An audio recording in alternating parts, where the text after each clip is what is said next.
I remember vividly it being a young man getting ready for high school.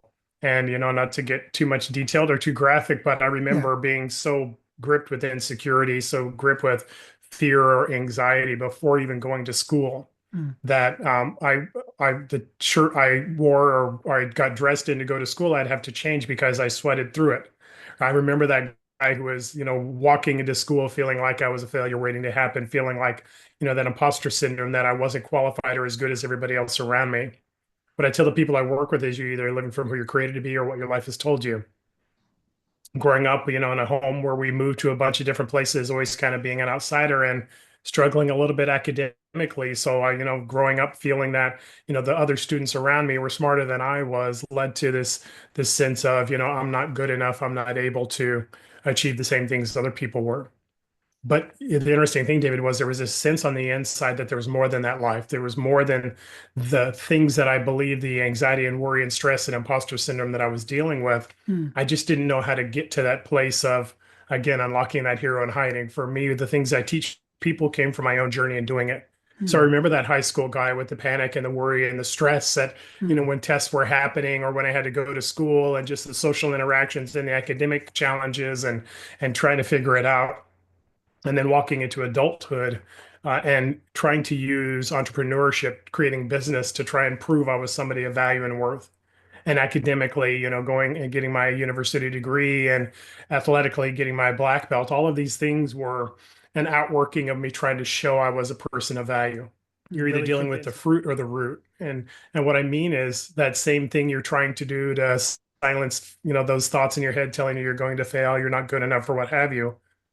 You can silence them for a period of time until the next stressful thing happens or the next challenge Mm. happens or the next big goal happens and then you have to fight them over and over again. What I found in my Yes. own life was I thought that when I was successful, right, when we had a business that actually was thriving and successful in our life, Mm. that fear of failure, imposter syndrome would go away.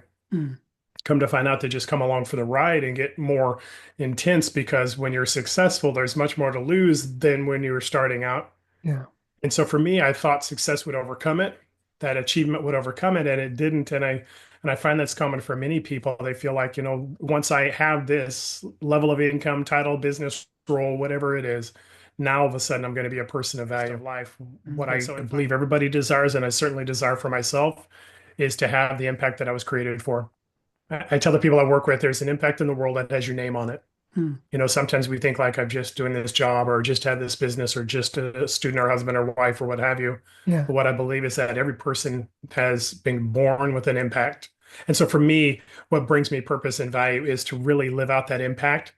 So at the end of my days, when the last of my days are happening and I go to heaven, I'll know that I've done everything that I had the opportunity and the investment and the invitation to do in my life. Yeah. And many times the word success that you talked about, we use success in business, in life, in academics, and athletics to prove that we're that person. The problem is success to prove your identity just makes you have to do it over and over again. I call it the hamster wheel of success, where Mm.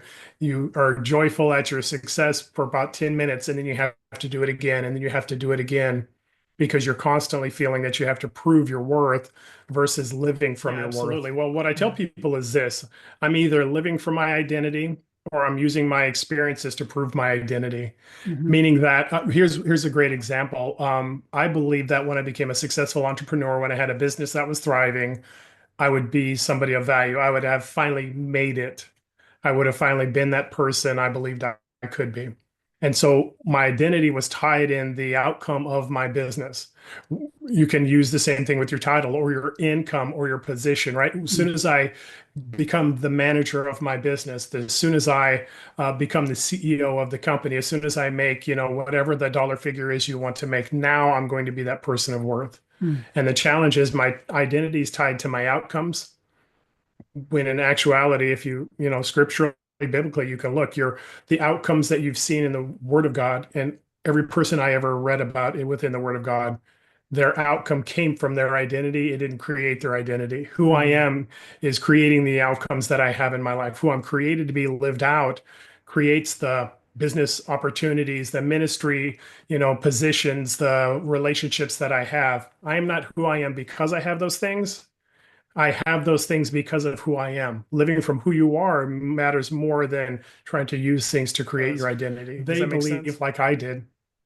I really shouldn't celebrate anything until I am the CEO, until I am that world-class athlete, mm, until I am that entrepreneur.